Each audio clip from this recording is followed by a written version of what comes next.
یہ جو شہر کے ہر کونے پہ فقیر دیکھے مانگنے والے دیکھے ہوں گے. کہیں بھی کھڑے ہو جاؤ بائک لگا کے گاڑی لگا کے تو دو ہی لوگ آتے ہیں, یا تو فقیر آتے ہیں یا ڈکیت آتے ہیں. یہ ہمارے حکمرانوں سے سیکھ رہے ہیں. یہ قوم جو فقیر بن رہی ہے نا, یہ ہمارے حکمرانوں سے سیکھ کے بن رہی ہے. جیسی قوم ویسے حکمران, کے جیسے حکمران ویسی عوام.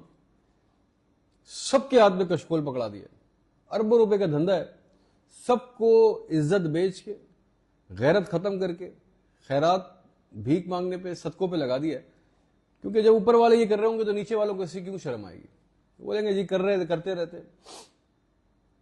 وہ یاد ہے تانا دیتے تھے ہم ٹکے ٹکے پہ مرنے والے, ٹکے ٹکے پہ رونے والے. وہ ٹکے ٹکے والے بھائی جان آپ کو پتا ہے وہ ٹکا ہم سے اوپر ہو گیا. آج جو ہے نا وہ ٹکا اوپر چلا گیا. ان کو چاہیے کہ وہ ہمیں تانا دیں روپے روپے پہ مرنے والے. وہ شکر ہے وہ ہمیں تانا نہیں دے رہے. جو اس ساری گفتگو کی سب سے انٹرسٹنگ چیز ہے نا, وہ آپ کو ایک بات بتاتا ہوں میں. آج بنگلہ دیش میں 27 لاکھ عورتیں, 27 لاکھ, یاد رکھیے گا 27 لاکھ عورتیں جو ہے نا وہ گارمنٹ انڈسٹری میں کام کر رہی ہیں, امپاورڈ, نوکریاں کر رہی ہیں. اور پاکستان میں 90 لاکھ خواتین کو BISP, بے نظیر انکم سپورٹ پروگرام پہ لگایا ہوا ہے. وہاں 27 لاکھ عورتیں عزت سے زندگی گزار رہی ہیں, اور یہاں پہ 90 لاکھ عورتوں کو لائنوں میں لگا کے ذلت کے ساتھ خیرات دی جا رہی ہے. وہاں عزت, یہاں ذلت. امپاورمنٹ وہاں ہے. آج وہ کمائے گی, فیکٹری جائے گی, وہاں سے گورنمنٹ انڈسٹری سے کام سیکھے گی, اپنے بچوں کو پڑھائے گی, اس کو آگے بڑھائے گی.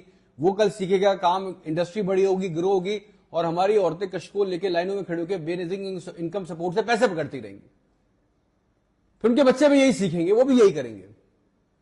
کیونکہ جتنا جاہل رکھو گے, جتنا خیرات کی, جتنا بھیک کی, جتنی جو ہے وہ دینے کی عادت ڈالو گے, اتنا زیادہ عقل شعور ختم رہے گا, اتنی زیادہ امپاورمنٹ آئے گی نہیں, پڑھائی کا تعلیم کا رجحان نہیں رہے گا.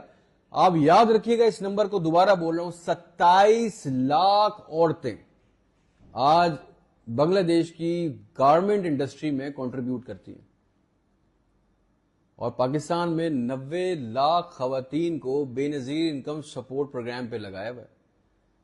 وہ بوجھ ہیں 90 لاکھ, اور یہ 27 لاکھ ملک کی پروسپیرٹی میں سب سے بڑا کردار ادا کر رہی ہیں.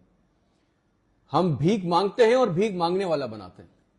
وہ امپاور ہوتے ہیں اور امپاورمنٹ دیتے ہیں لوگوں تک پہنچاتے ہیں. تو بھائی یہ کشکول لے کے جب بڑے گھوم رہے ہیں, ایک کلچر بن گیا ہے, تو پھر چھوٹوں کو کیوں نہیں لگائیں؟ سب کو اسی کام پہ لگایا ہوا ہے.